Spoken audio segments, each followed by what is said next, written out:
Welcome back, fellow armchair generals. This is Gamer 1745 here, continuing my series French Follies the Second. And we're looking at French society and the conflicts within French society that made it such a divided society that allowed monthly party post.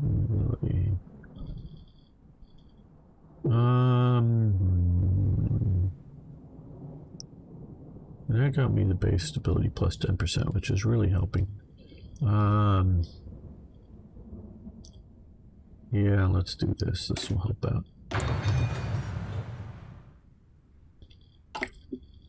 And so France, as we were saying in the last episode, is a very divided nation. You have the sort of, if you will, within what is 1930s politics, you sort of center left, center right sort of coalitions bouncing back and forth in actual power.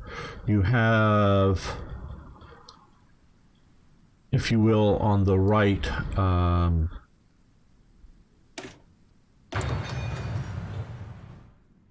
you have both fascistic elements and classical, traditional monarchist type elements. So the right is somewhat fractured. The left is fractured between, excuse me, a little bit of hiccups, between communists, which really means Soviet communists on the one side and socialists on the other. And so you get a very divided nation, and there is not a national consensus. That's important. You know, what is, I guess we can produce some submarines. Here's a question. Obviously, Catholicism had the Reformation, but why has Islam not had a Reformation? Okay, simple answer, USA man. God, I don't know. That's a very deep. I don't know if he's still active on Twitter. The Imam of Peace. Very good guy to follow. He's an Australian Imam Islamic. He is trying for a reformation of Islam. I would say. Very good guy to follow. I really liked a lot of what he said. I have not been hearing from him. I'm not sure why recently, but that is, please build at least level 1 or 2 AA on the tiles with bunkers so they do not get damaged so fast. Well, we will see about that. Let's, oh no, I don't like this map. Okay. Well, right now on the border here, we have level 4 state AA. So we've already got that, Arno. We've got AA to level 4. We got, don't we have, oh, come on. Yeah, we got level 12 out of 6 possible. We got 12 out of 6 possible. We got more bunkers than we can deal with. This Maginot Line is sort of super. Yeah, we're doing good here. We got up here in this province, yeah, okay, we got 4 out of 6 level AAs.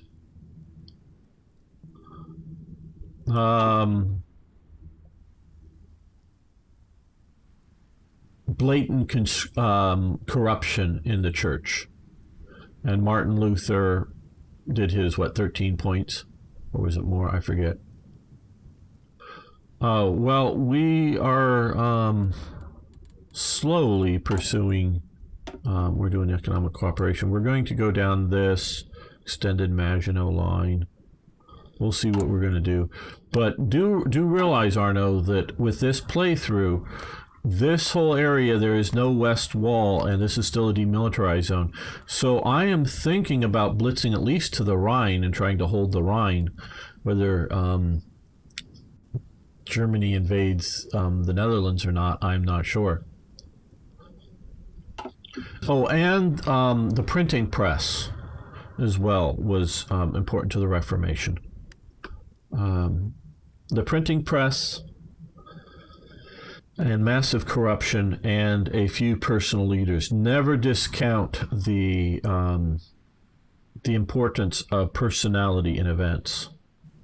Personality is a very important thing. Okay, economic cooperation agreement to assure perfect military cooperation, which is an oxymoron between nations. We must define some economic and logistical agreements with the United Kingdom. Now the agreement is signed. What actions the Allies need to do as a priority? Okay, share electronical industrial, coordinate military logistics, land doctrine. Take economic sanctions. I don't know. We need to sanction Germany so much.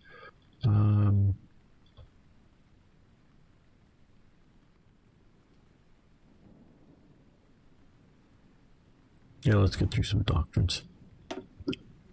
Okay, so that Benelux military accord. Let's see, Belgium and Luxembourg are easy targets for the Germans. To prevent the Germans from flanking the Maginot Line, we must ensure that Belgium and Luxembourg can coordinate with ours. Okay, that's 70 days.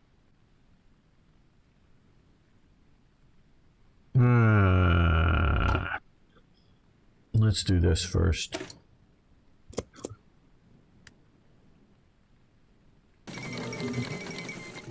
Tour de France.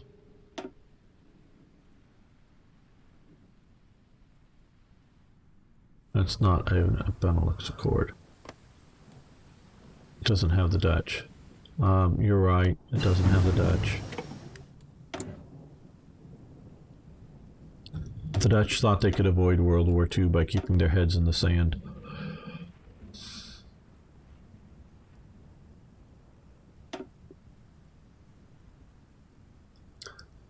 Well, okay, we got radios. Yeah, let's go with this.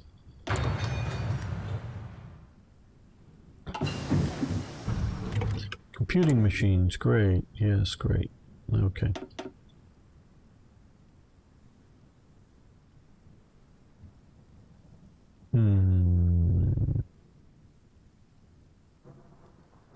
Yeah, it's a lot of radios we can't build.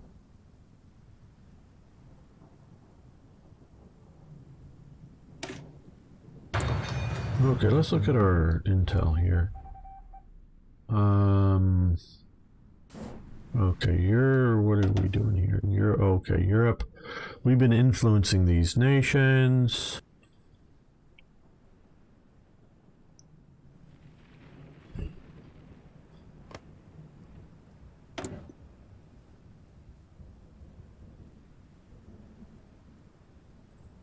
Well, I don't want to stop. I don't know that it's doing us any real good right now. Diplomatic pressure, opinion.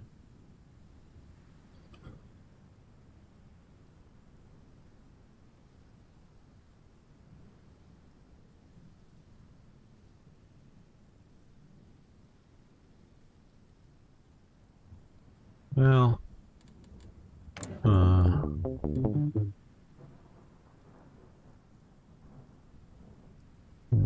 well, I guess we'll continue. Yeah, I know, sink your land. So, where was I? Yeah, before the Reformation stuff. Okay, so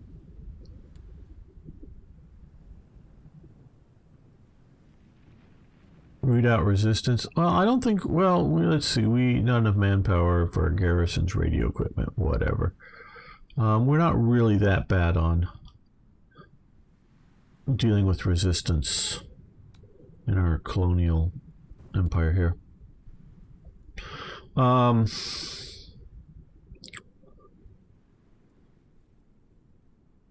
What we generally call liberal democracy, whether it's a republic or not, but has a problem, and we can see the problem very, very strong in Germany, but also in France, is that there are forces that will use the liberal democracy to try to get power, but don't want to govern through it. And of course, clearly in Germany, which I know better than France, and sort of why I'm jumping to it briefly here, is you have the traditionalists, the people that want the Kaiser back, which include Hindenburg. I mean, he's dead by 38, but he's around, in 33, 34. I think he dies in 34. Correct me below if I'm wrong or on chat.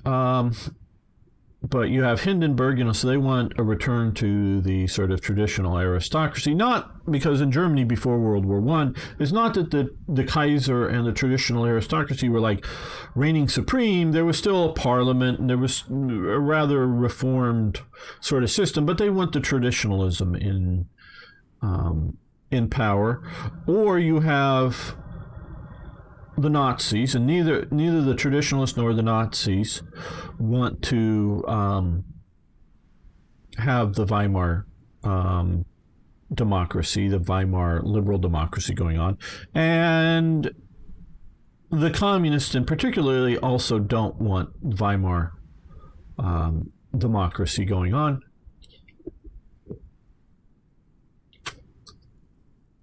And so you get this, if you will, from the right and the left, they want carry. No, I don't want carrier convoy. Oh, no. Carrier tactics development. Yeah, we'll do this. When centrist parties fail to govern political... Yes, absolutely. But you're absolutely right, USA man. But I'm saying it's not just that they failed to govern well. They don't even like the institution, let alone... and let's bring it to a modern politics in America. The Democrats don't like the institution of the Electoral College. They want to get rid of it. I don't know how much that's a talking point or how much, because I don't think it would quite work out the way they think it will, but they want to go to direct popular vote because the last two Democrats and last several Democrats before have all won the popular election account. Well, a lot of people don't vote in states like California for the Republicans because they know they won't win here and they get no electoral vote, so it doesn't matter to them. The vote would probably change some. But they may be right in that it's going to help them out. So they want to go to popular election of presidents. They want to get rid of the Electoral College. They also want to get rid of the Supreme Court. They want to pack the court with people that will vote. Because what the Democrats want is not to, what they want to do is they want to be able to go in and go, okay, the House of Representatives and the Senate vote and agree upon the law, and if they do so and the president signs it, it becomes law, like it is sort of in Britain. And so they just want that to happen. So whenever they all get together, agree, the House, the Senate, and the president all agree, and they pass any laws, it's just the law. There is no real other body that's going to go, nope, that's against the Constitution, whether they proper, they only want a Supreme Court to be there to deal with miscarriages of justice and whatnot, just, as an appeals court. Should this person be put to death? Let's appeal it to the Supreme Court, kind of thing. They just sort of want another appeals court, a final appeals court for stuff they don't, not to whether it's constitutional or not, but just whether, and maybe whether a state law is constitutional or not. They might want that to be done, but never to have a federal law to be challenged or not, whether it's constitutional. The Democrats don't want that in the United States. So they don't respect the Supreme Court.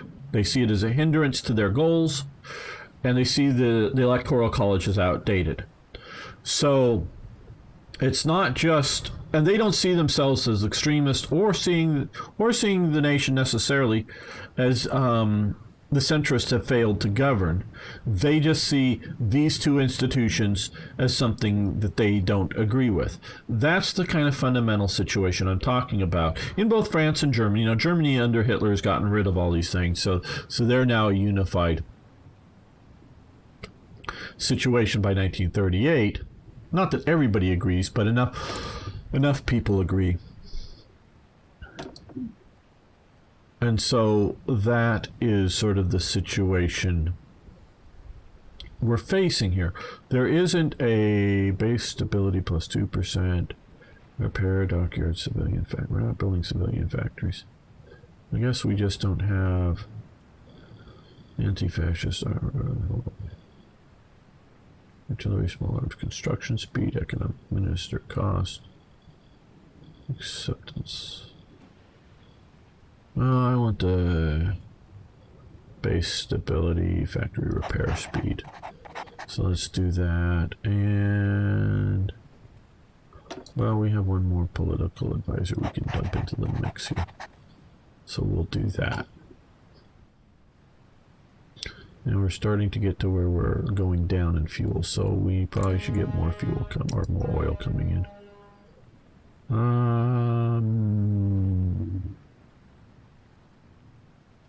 No, more from the USA. Yeah, 4 damn factories. That sure takes a lot of it. So this is why this series is called French Follies, because they're committing a lot of follies going on. They're fighting amongst themselves on fundamental basic elements. The Parti Radical doesn't trust these guys. They want the levy en masse. They want the this kind of thing. They want to have a large conscripted army so that it represents the general population, so that if the generals try to order a coup, whether to restore Napoleon, to restore the Bonaparte king. Now, I may be overly stating those, but those were still factors. Or install some sort of fascist dictator or nationalist dictator like Franco. Franco was not a fascist. He was a nationalist. That doesn't mean you have to like, or you should like him or not. It just, fascist is the wrong term for him. Let's see what we can get out of this here.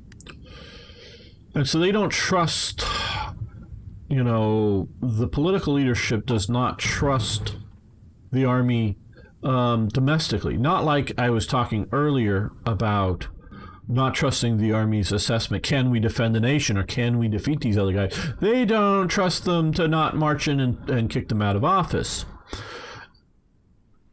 So there's not a national consensus on almost anything. And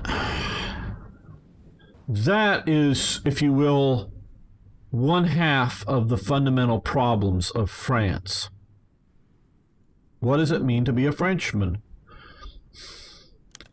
Well, I mean, we eat smelly cheese, don't bathe too often, be rude to people. I mean, they agree upon these kind of basic things of what it means to be French, but beyond some of that stuff, it's really, there isn't a consensus. Is this a religious country or a non-religious country or even an anti-religious country? Is it a centralized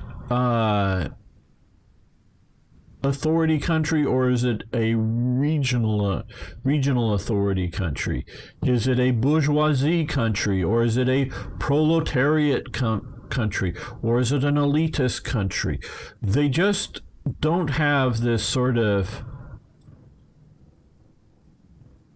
share. Here's a great. They don't have a shared founding viewpoint for what it means. See, like in America, and we'll get to this in just a moment. In America, you have, or you had, we've lost it now, and it's fading bad, and that's why things are getting bad in America. But you had back in the 1930s this sort of shared founding myth of the Boston Tea Party, the Boston Massacre, the sort of Battle of Lexington and Concord, the Washington crossing the Delaware, and the siege at Yorktown. You had these sort of founding myths and truth, but these founding stories of what it meant to be America, an American, and it was shared amongst the people, and that gave them a cohesion. You don't have that, as I understand that, in France at this time. And so that they're more worried about, and this is, I can see this in a modern America now. This is sort of why I feel this is important. Saratoga, absolutely, still, where they surrounded and took out. Actually, that was sort of one of Benedict Arnold's good moves is Saratoga.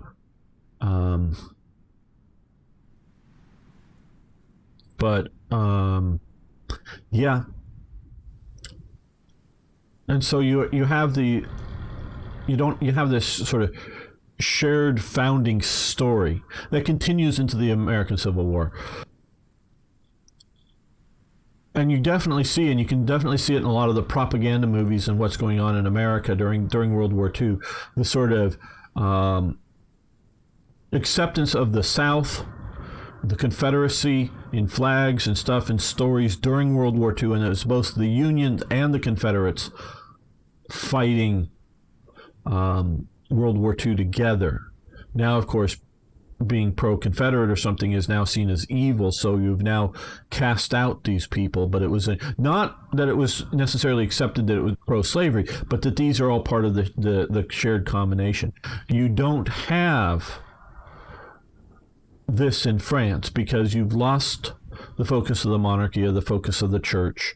These people are more worried about the other parties and control of the government and direction of the government than they're worried about Hitler over here, who's made all kinds of speeches, who has, well, in this scenario, has not remilitarized the Rhineland, but did in reality remilitarize the Rhineland, and by 1938 had been building the West Wall that everybody's aware of, had taken Austria, had taken, or was now trying to take the Sudetenland, that might want this back, lost from World War I. And in books, Mein Kampf has sort of promised another war with France. And right around this time, de Gaulle makes a speech down in Marseille warning about, not de Gaulle, not de Gaulle, Pétain, Marshal Philippe Pétain, has made a very important speech, I think it was in 1938, about the dangers of the Nazis and the Germans, but the Nazis governing Germany, and their threat to France. So they're more afraid of one of these other party groups than they are of the tanks rolling across their border. And sure, in the modern sense in America, the American government isn't afraid of Chinese tanks landing on American shores or Russian tanks landing on their shores, though. But they are afraid of, hacks, because there's the big hack they talked about. They think is Russian. I don't know. I don't know that anybody's presented good. I forget what it's called, just in the last few days. And it's the real reason why Trump fired a few people. The guy, he said that the guy that said that, I forget his name, the head of cybersecurity for the American government. Oh, well, the election was safe and secure. And then a day or so later, he gets fired by Trump. And everybody, Trump fired him because he didn't know. He fired him because Trump had already found out that we had been hacked massively, probably the biggest government hacks in American history, that they're still trying to figure out what the hell's happened and going on. And just, there's, the notification, shut your damn servers down, shut everything down right now. So there's a lot of stuff shut down. It doesn't affect us on the internet, but the government stuff, the secure stuff, if it touches the internet, it's like to be shut down, and they're trying to figure out what's going on, and this is serious. And somebody's saying on this level it has to be a nation state. Okay, I'll grant that it's probably a nation state, but I'm not going to grant that we know that's Russia or China or whatever. But we've been hacked. That's why Trump fired him, I do believe, not because what he said in some tweet or something or in some news conference. He might have fired him anyways for that, but I'm pretty damn sure it was because of this hack. But so Americans feel that they're not going to be coming across the border in any moment. But obviously, people in Ukraine, there's fighting going on, right? To my understanding, right now, there's people maybe not actually pulling the trigger on each other right now, but they're looking through rifle scopes and seeing if the other position, if somebody's exposed, to shoot at them right now, right around this Mariupol, Stalino, this sort of thing. And so they're worried that Russia may just roll across their border, sort of like they happened in Georgia not too many years ago. And, the Baltic states or Poland are worried about the Russians may just roll across their borders. And so when you have that level of a threat that, yes, the U.S. is mostly immune from, the only time I would say technically we're still not immune from it, but is like during the Cold War, is the idea that they could nuke us at any time, launch their missiles. I guess those who have missiles could nuke us at any time if they wish. But short of that, the U.S. isn't worried about physical invasion. But all of these countries around here, Austria was very worried about it. The Fatherland Front was very worried about German invasion, and it came, but the government decided not to resist. Czechoslovakia, Poland are very worried about German invasion. And it's not that they don't do anything. I almost said, and they do nothing. No, they do all kinds of things. The Czechs build huge amounts of forts around their country, and then, start belatedly building some forts here, but that becomes just too much of a border to defend. Poland is trying to keep getting self-organized and developed. It is trying, and it's facing fronts from, before 1933, they're only really worried about the Soviet Union. By 1936, for sure by 1938, they're starting to be more worried about Nazi Germany, but also worried about the Soviet Union. Of course, the Baltic states, Finland. And so when you don't have this sort of national consensus that we have to agree upon some fundamental things, like, hey, French communists, well, Are you Frenchmen? Is that more important? Is being communist more important than being French? So now we can see that largely, and I know Arno said something. I'll look here in a minute.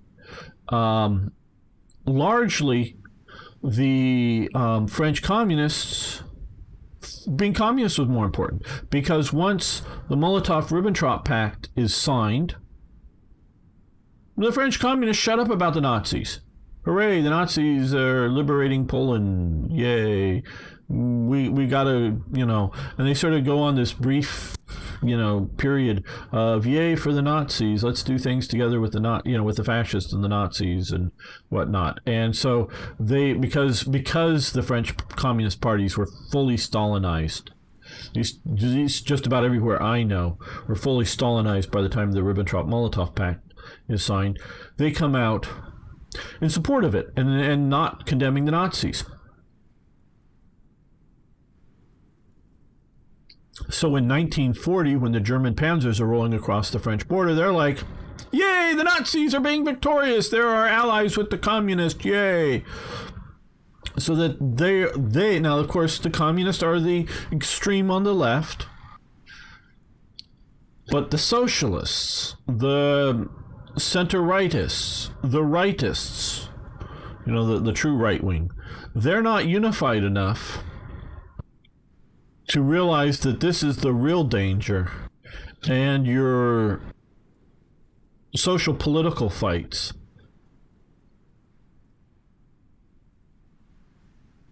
are not the real problem.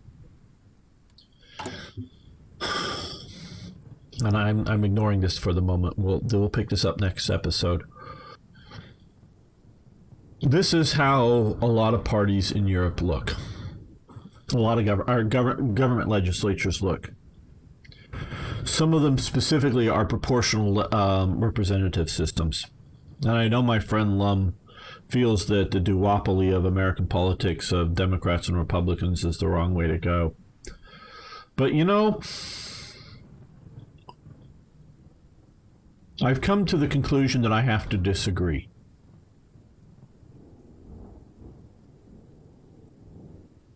That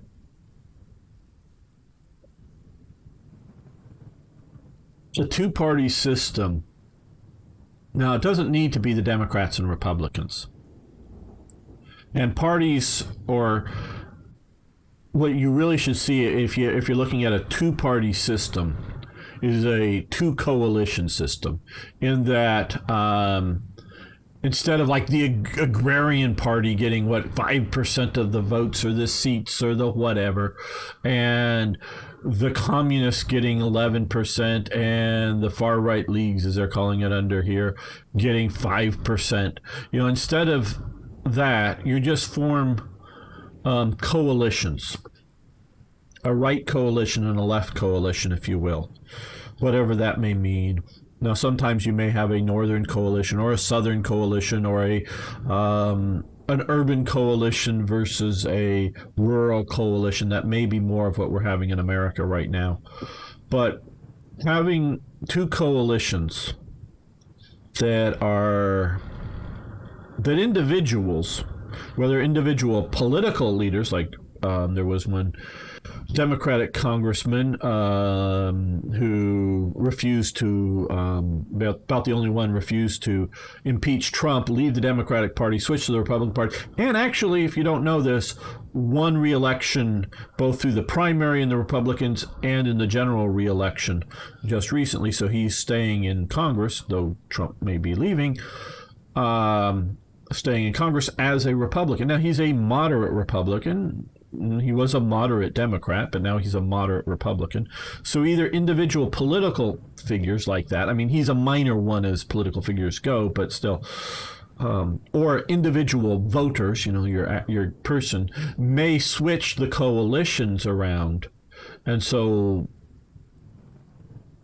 elements may, but not necessarily have fracturing parties. And that way you have the ability to build national consensus. Because I do not believe, now I do not believe right now, from my quick reading, that the Parti Radical had 45% support in France at this time. This is just the game. And so, if you had had a national consensus of 45% of the people believing in the political agenda of this party, whatever it means, liberal, I understand that term very much, but whatever it means in the context of France in the 1930s, that they agree, whether that means protection for farmers, trade barriers for importing cheap wheat, or protection for workers, blocking cheaper industrial imports, or whatever that might mean, policy-wise in France in the 1930s. Yeah, had you gotten this kind of agreement, because then you would have the Social Democrats sort of like making a coalition together, and so now you've got, 57% of the population, so more than half would more or less agree. Social democracy and liberal, they're not too far away. And the conservatives, if you truly had it, now these are Federation, Republican, okay, these are sort of centrist conservatives. These aren't the French conservative right, authoritarian. That's sort of, they were more of they were more than this. I'm not talking about the fascist here. I'm talking about the sort of monarchist type element. They were a bit more than the 1% at this point. But, and then you just have, 11% communist. Had you had a consensus like this, thanks, Arno. It really does help if you guys give it a thumbs up, share it, whatnot. And so, once you have a consensus, you can start to deal with things like the Munich conference. You can not just agree, well, hey, yeah, Germans be bad, let's build wall. Yeah, that was relatively well agreed in French society. Germans be bad, let's build wall. They agree. I think most of the parties, even the communists, even the far right, they all sort of agreed upon that experience from World War I. And if they didn't agree, they couldn't publicly disagree with that. So, but you have this fractured politics and this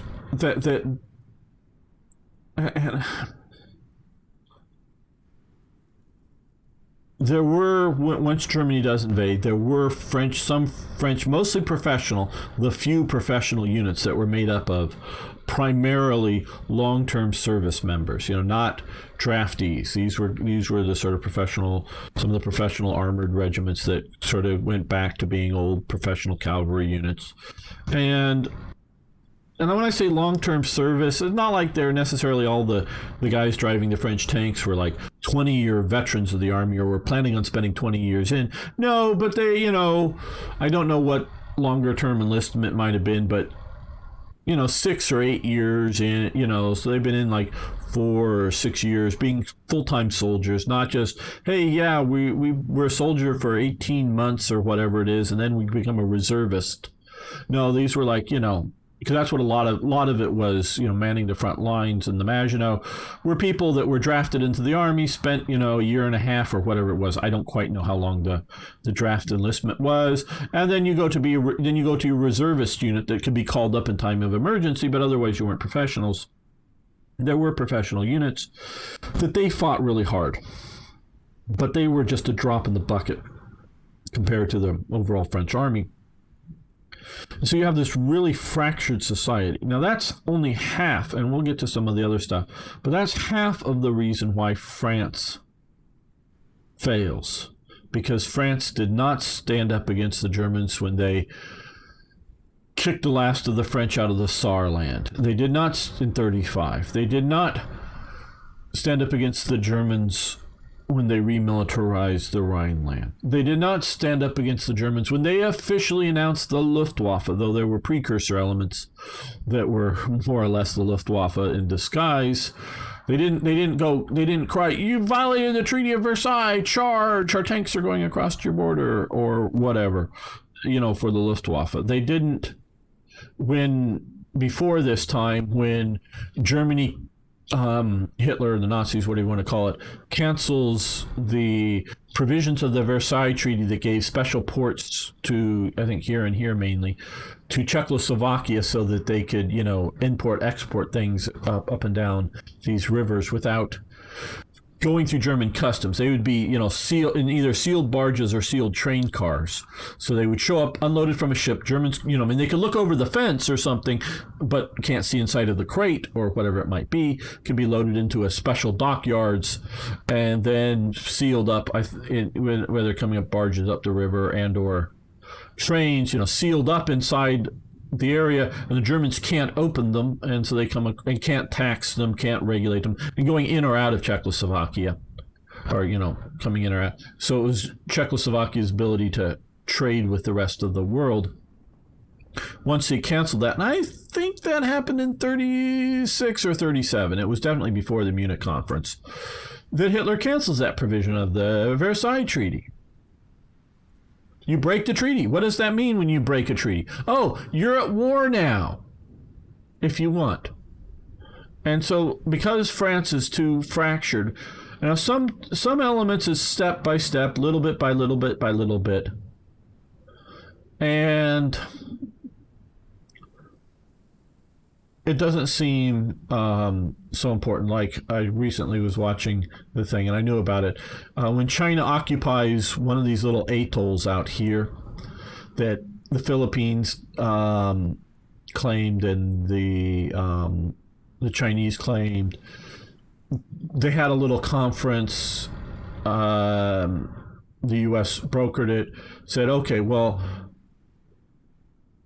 both sides agreed. The Chinese agreed that if the Philippines were to back down, the Chinese would leave, and the Philippines back down. Well, if the Philippines would back down if the America agreed to force the Chinese, that they'll agree, or otherwise the U.S. will back their claim. And so when the Filipino units left the little atoll, the Chinese stayed, and the U.S. did nothing. And I think one of the U.S. National Security Advisors, we're not going to go to war for a bunch of rocks out in the ocean. We're not going to go for war for a piddly little nation like South Korea. We're not going to go for a war for, well, maybe I should have started with an internal problem with Taiwan. We're not going to go for war. We're not going to go to war for Hawaii. We're not going to go to war for California. When does it stop? No, I don't believe China ever plans on physically invading California, but they want to become the superpower of the world, maybe, definitely the superpower of Asia. When do you stand up against them? You do it over a bunch of rocks. Because you can kill 200 Chinese soldiers that China won't fucking miss. And it shows that you're powerful, and China can sort of sweep it under the rug for their own population. It isn't like they're having to, evacuate a, mainland city or something like that. And it shows, the U.S. napalmed our garrison on those little rocks. Oops, we should have backed down. That's when you go to war, is over the little rocks, or you do your military action to keep the bigger war from happening. That's under the Obama situation. And so this incremental thing that Hitler did, now, see, Hitler miscalculated because he believed that you could do step by step by step and the Western powers will always back down. China may miscalculate that the U.S. is always going to back down. And when they don't over Korea or Taiwan or Japan or whatever it might be, that then the real war will break out. Because at some point, most great powers, and Britain and France thought of themselves as great powers, will have a line that will be, this is too far, no further, without necessarily like, this is too far as in our capital. It'll be some conditions, which it turned out to be Poland was, or Danzig or whatever, was too far and no further.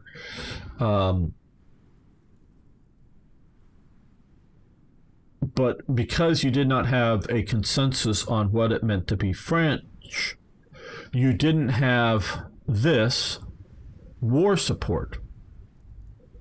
And I like, it used to be a national unity in the game, and that's gone. That's fine, because you now have these two elements that are two elements of national unity. Stability, okay, that's part of the national unity, how unified you are, how stable you are. And then the war support. Now, what does war support mean within this game? Well, there's sort of gamey terms in this can be, but war support, probably to a lot of people,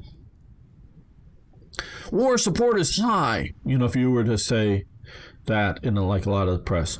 And they often mean, oh, people want to go to war, war. Heidi, Heidi, Heidi, Heidi, hi ho, Heidi, Heidi, Heidi, ho. Off to war we go. I don't know if any of you know what that's from. Hey, Eric. Yeah, why die for Danzig? Exactly, Eric. And so it's not like, the beginning of World War I, whenever we particularly see it in the great movie starring Lou Ayres, All's Quiet on the Western Front, and the what is it, Thomas Howell or whatever, the remake, good movie. The remake, the great movie is the original. But, as everybody's cheering and everybody, yes, we're going to go beat their French asses. And everybody's like, yay, we haven't done this since 1870 or whatever the date was. And it's now 1914. It's been 40 years since we fought the French. We want to do it again. That's not necessarily what war support really means. Okay? What war support really means, and whether depends on the way the game developers and modders use it, but really means is the idea of, this is our policy, these are our goals, and we are willing to fight for them. Okay? That's what it means. Now, it can mean Lebensraum for the Germans, living room for the Germans, and we'll fight for that. We're going to go east and conquer. It can mean that, because that's the national policy of National Socialist Germany. But it can be sort of like the U.S. One of the national policies of the U.S. is freedom of navigation of the seas. Now, the U.S. recognizes whether it's the 12 or 24 mile limit out into the ocean. I think it's 24 is what the U.S. currently recognizes. And then they also recognize economic zones out in the oceans, meaning like oil wells or fishing rights. But the U.S. will not recognize France saying, oh, well, we want 50 miles out into the ocean. They're going to, no, we can sail our ship up to 24 miles, or I think it is 24 miles, next to your coast. We don't have to ask your permission. And you can have oil wells out here and claim that no one else can drill oil out here. That's fine. And you can say only French people can fish in this area. That's fine. We're not going to argue over that. But our ships and anybody else's can sail around here. You can't claim like this section, this sort of triangle section of ocean between Corsica and the mainland of France and go, yeah, Italian ships have to go all the way around here to get to Spain. No. The U.S. says the ships get to go from Italy to Spain, in a more or less direct fashion. And when it's closer than 24 miles, screw you. We get to go through. I mean, not necessarily through your canal, because it's your canal, but the ocean. We get to go through Gibraltar. Whether it's like controlled by Morocco or Spain on the south side, like it is sort of here, or in Britain on the north, or if it's all controlled by Spain or whatever it might be, we get to come through here. You can't tell us no, and you can't tell anybody else no. I mean, we're worried about ourselves mostly, but we want freedom of navigation of seas. That is a core, fundamental policy of the United States. Okay? That is what it is. And so the U.S., I think, is still willing to fight for that. And so, yeah... Well, they weren't willing to fight. They weren't willing to keep their other treaty obligation of protecting Ukraine when the Soviet, or the Russians, I should say, took Ukraine, or took Crimea from the Ukrainians. And yeah, the German, or the Russians made a bridge across here, and that sort of does block, sea transport into this part of Ukraine. Yeah, if it's narrow enough to build a bridge, I know the Italians could build a bridge here. That would be a monumental construction project, but it's doable. In modern technology, it's doable. But yeah, mostly the idea is you get to sail around where you want to in the seas. Greece and Turkey can't block part of this thing, and we would push really hard if they tried to block commercial transit through here. The U.S., I don't know how far the U.S. would probably, if one or both of these was stopped by Turkey, probably the U.S. would not actually go to war over it. But out here in the Aegean, they might. Definitely, we've done a lot of shooting, including an airliner that people have said a lot of things, but the Iranian airliner took off and seemed like an attack plane to the Vincennes, the U.S.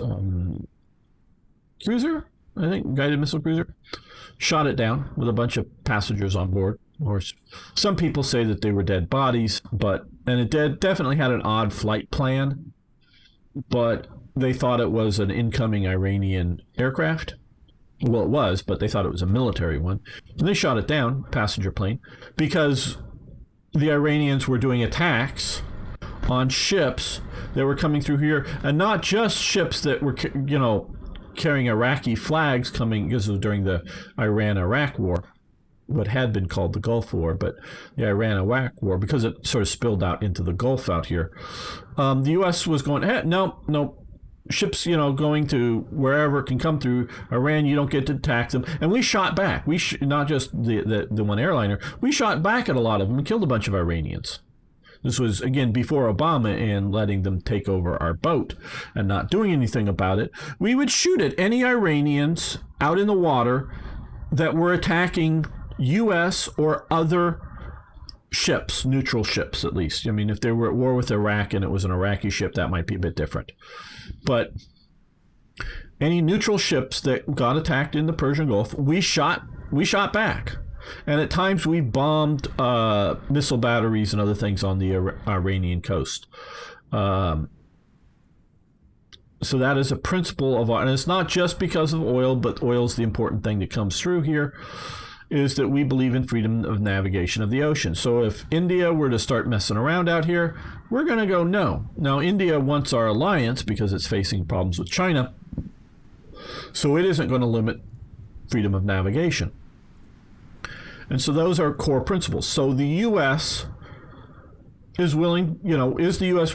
policy willing to stand behind, willing to go to war over its policy? Well, right now, I don't know if this is accurate for the time period. It would be low, but their war support is low for following the French policy. Well, what's the French policy? Containment might be the term, containment of the Germans, alliance with the Czechs and the British to contain German aggression might be the term. And so, war support was low because there is not a unified understanding of what the problem is. And so having a two-party system, a two-coalition system, and the coalitions periodically shift, the policies periodically shift,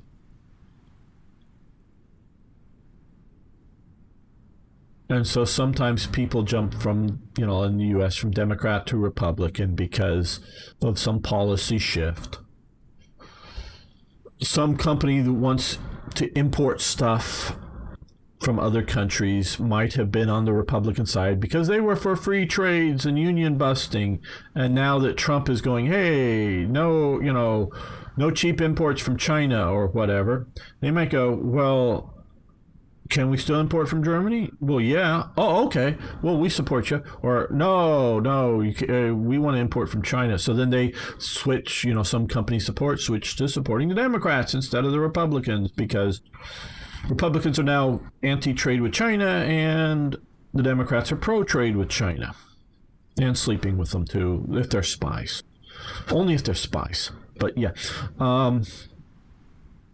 So the Democrats are pro-China, so you get these sometimes shifts, but you have this general consensus, and it works better than a fractured system. Hey, thanks for following the channel. Do appreciate it. Of course, you can also subscribe over on YouTube. That's gamer_1745 on YouTube. So you have this sort of fractured system, and so a proportional system might be good in the idea that you can get the party that close, because no one's 100%, but party that closest aligns to your political viewpoints, and you can vote for them. But that just leads to fracturing of societies. You need to build a coalition. Hey, thanks so much for following again. You need to build a coalition, a consensus of what it means to be, fill in the blank, French, American, Canadian, Russian. Sometimes these labels have a particular ethnicity, French, Russian. Sometimes Canadian and American. You can be just as much American and be Chinese descent as you are British descent.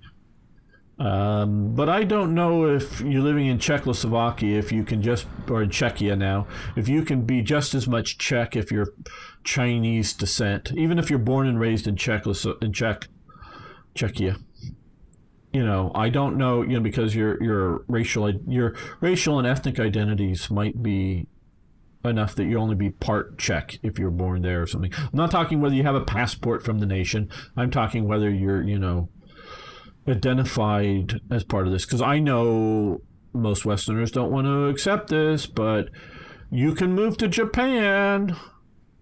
I don't think it's, for 99.99% of the people, it is not practical to become a Japanese citizen. They're just not allowing you to do that. Thanks, Arno. You can move there. You can even become a permanent resident there. I know of people who've done it.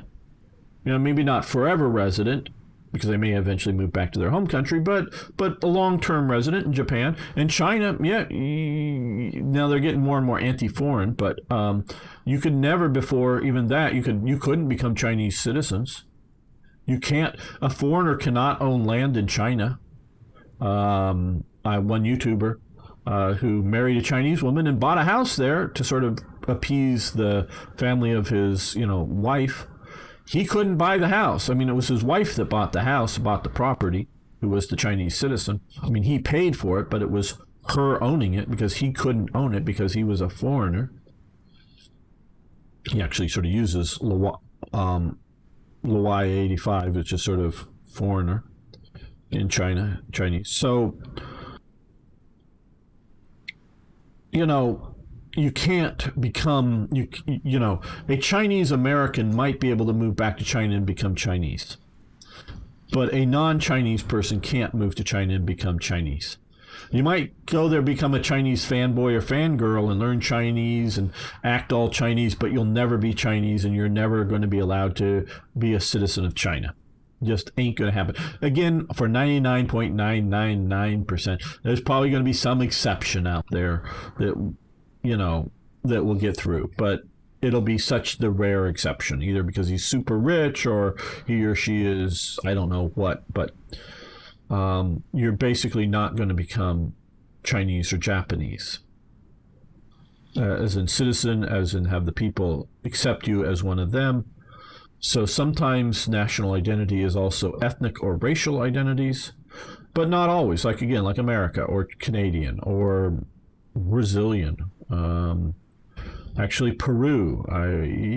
Peru had a Japanese descent prime minister or president, or I forget which one it was, prime minister or president, for a few years, because there's a Japanese community that long ago had moved in mostly before World War II, had immigrated there, and the Peruvians have accepted this small group, but this one political leader becomes president of Peru. And he was born, his parents were born and raised in Peru, he was born and raised in Peru. So they accepted him being a Peruvian and whatnot, and not just as some incoming foreigner. So in the Americas, you're much more likely to be accepted than other places. Well, I think that's where we're going to end this episode. We'll get to the Munich conference next time, because we are going to have another branching off of either war or no war. So we will see how this goes next time. We will probably be at war with Germany. So thanks so much.